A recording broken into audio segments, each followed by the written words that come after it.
उसके खिलाफ अगर वो यहाँ आकर विश्राम घाट पर माफी नहीं मांगते तो अखिल भारत हिंदू महासभा FIR दर्ज कराएगी। अगर पुलिस प्रशासन नहीं करता है तो कोर्ट के माध्यम से 156 में कार्रवाई की जाएगी।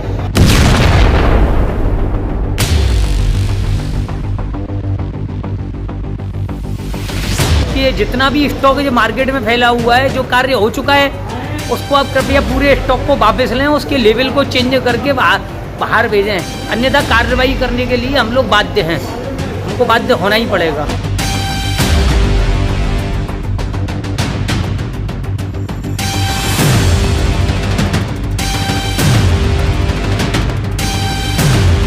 अगर वो यहाँ नहीं आया तो हम बाध्य हो जाएंगे कानूनी कार्रवाई करने के लिए और मां यमुना का अपमान करने के लिए उसके खिलाफ जो कड़ी से कड़ी धाराएं होंगी उन केस चालू करेंगे और आखिर तक लड़ेंगे।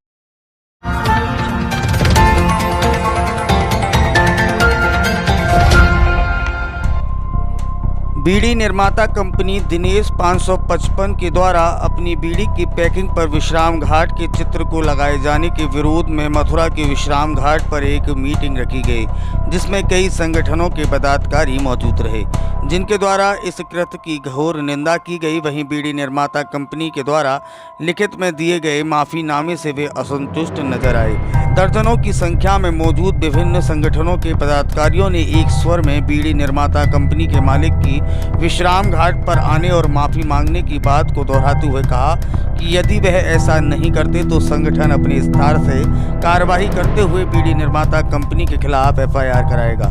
हिंदू महासभा के प्रदेश प्रवक्ता संजय हरियाणा ने कहा कि बीड़ी निर्माता कंपनी के द्वारा हिंदू महासभा के नाम से एक लेटर इस कृत्य के लिए माफ़ीनामे के रूप में भेजा गया, लेकिन आज इस मीटिंग में यह निर्णय लिया गया है कि जब तक बीड़ी निर्माता कंपनी मालिक यहां आकर विश्राम घाट पर माफ़ी नहीं मांगते तब तक यह आंदोलन जारी रहेगा और नहीं आए तो फिर पुलिस के जरिए या फिर कोर्ट के जरिए उनके खिलाफ FIR कराई जाएगी। तीर्थ पुरोहित महासभा, हिंदू महासभा, महासभा परिषद, पंडा समाज, स्थानीय निवासी इस मीटिंग में मौजूद रहे। जी, आज एक मीटिंग तीर्थ पुरोहित महासभा के द्वारा विश्राम घाट पर रखी, सभी लोग इसमें शामिल हुए हैं।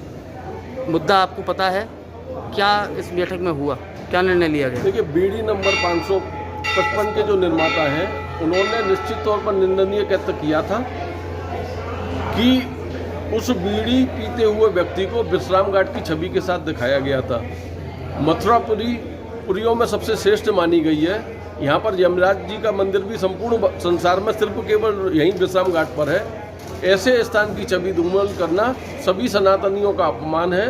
निश्चित रूप से उन्होंने सोशल साइट के माध्यम से अखिल भारत हिंदू महासभा में प्रदेश उपाध्यक्ष संजय हरियाणा, जब आपके ही माध्यम से, चैनल के माध्यम से हमने उनसे अपील की थी, ये आपने जो कृत्य किया है निंदनीय है। उन्होंने माफ़ी मांगी और माफ़ीनामा मेरे निवास स्थान डेमपियर के भी उन्होंने भेजा है।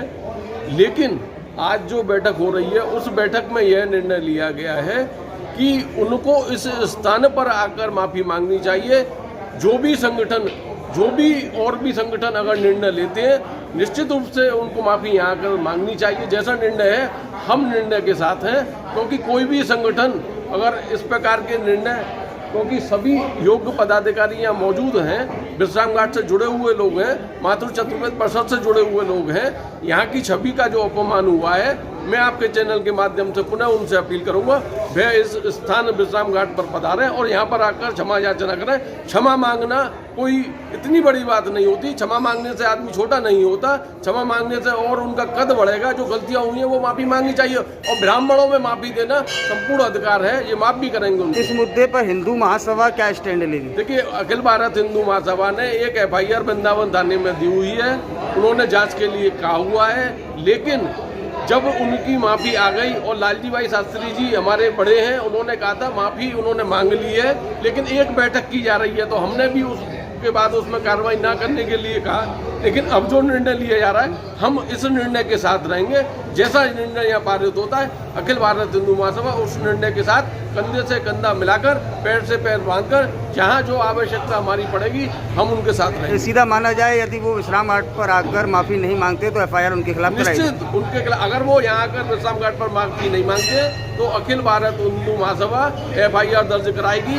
अगर पुलिस प्रशासन नहीं करता है तो कोर्ट के माध्यम से 156(3) में कार्रवाई की जाएगी। दिनेश 555 की तरफ से एक चित्र छापा गया, उसको लेकर एक बैठक हुई, क्या फैसला और क्या मांग है आपकी? देखिए, हमारी मांग तो ये है कि जैसे हमारे गणमान्य व्यक्तियों ने अभी तक आपको बताया है कि वो यहाँ करके माफ़ी मांगे विश्राम घाट पर के, ये तो यथोचित बात है, ऐसा तो उनको करना ही चाहिए। बाकी एक स्पेशल डिमांड और है कि जितना भी स्टॉक जो मार्केट में फैला हुआ है, जो कार्य हो चुका है, उसको आप कृपया पूरे स्टॉक को वापस लें, उसके लेवल को चेंज करके बाहर भेजें, अन्यथा कार्रवाई करने के लिए हम लोग बाध्य हैं, हमको बाध्य होना ही पड़ेगा। क्या माँ का हमारी का यहाँ आकर वो उस माँ के सामने शरणागत हो, यहाँ माफी मांगे सारी समाज के आगे। एक शपथ पत्र उनके द्वारा एक पत्र भी जारी किया है जिसमें वो क्षमा मांग रहे हैं, तो उसका क्या मतलब है? देखिए, ऐसा है कि हमें पत्र उसने 3 दिन पहले मुझे ही भेज दिया, क्योंकि इस विषय को उठाने वालों में जो दुख के 2 व्यक्ति थे, एक शशांक और एक कपिल आनंद। तो उसने उसी दिन, जिस दिन हमने आवाज़ उठाई, उसी दिन उसने रात को पर्सनल में व्यक्तिगत मेरे पे भेज दिया। मेरे टेलीफोन से भी उससे बहुत संपर्क हो रहा है। अब आज उसने फिर एक राजनीतिक व्यक्ति का नाम लिख के भेज दिया कि आप उनसे मिलें, तो हमें किसी से नहीं मिलना। किससे मिलने का? हमें सिर्फ यहाँ वो आए, अन्यथा जो हमारी कार्रवाई चालू है FIR करने की और अदालत में जाके उसके खिलाफ मानहानि का दावा करने की।